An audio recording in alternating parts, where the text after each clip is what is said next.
Sir ஒரு hero இதில் வந்து மகிழ் திருமேனி சார் வந்து அழகாக ஒரு ஸ்டேட்மெண்ட் கொடுத்தார். இந்த கதையை நான் செலக்ட் பண்ணல, அஜித் சார் தான் செலக்ட் பண்ணார்னு. அவர் வந்து எஸ்கேப் ஆகிட்டார்.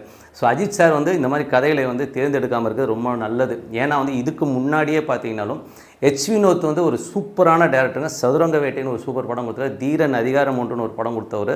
ஸோ அதுக்கப்புறம் நேர்கொண்ட பார்வை ரீமேக் ஃபிலிம் அதுவும் நல்லா கொடுத்துருந்தாரு. ஸோ அதுக்கப்புறம் வலிமைன்னு ஒரு படத்தை வந்து ஒரு இன்சிஸ்ட் பண்ணி இந்த படத்தை எடுக்க வச்சு பழைய ஒரு 30 வருஷத்துக்கு முன்னாடி இருக்கிற ஒரு வலிமையை வந்து திருப்பி பார்க்க வச்சு சொதப்புனாங்க. ஸோ திருப்பியும் வந்து இது வந்து பிரேக் டவுன் படத்தில் இன்ஸ்பயர் ஆகி இதோ ஒரு மொக்க படமாக கொடுத்தது வந்து ரொம்ப கொடுமை சார்.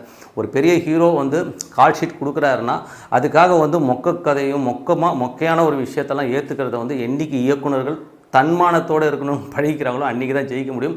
மகிழ் திருமேனியுடைய மகா மட்டமான ஒரு படமாகத்தான் இந்த படம் இருக்குங்கிறது தான் உண்மையான விஷயம். அவர் கேரியர்லேயே வந்து ஒரு கருப்பு புள்ளி இந்த படம்.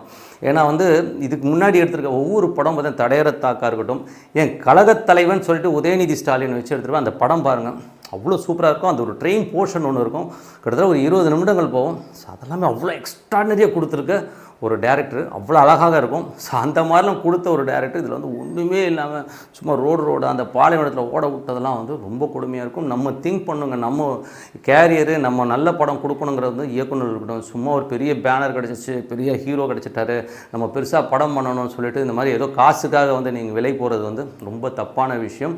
ஸோ இனிமேல் வந்து இது தப்பு நடக்கக்கூடாது. ஏன்னா வந்து ஒரு கமர்ஷியலான ஒரு ஃபீல்டு இது. இப்போ அஜித் சாரை பொறுத்தவரை வந்து அவர் நல்ல மெனக்கட்டு நடிச்சிருக்காரு. அதில் வந்து எந்த வித மாற்றம் இதில் வந்து மகிழ் திருமேனியோட தப்பு தான் ரொம்ப அதிகமாகுதுன்னு சொல்லிட்டு.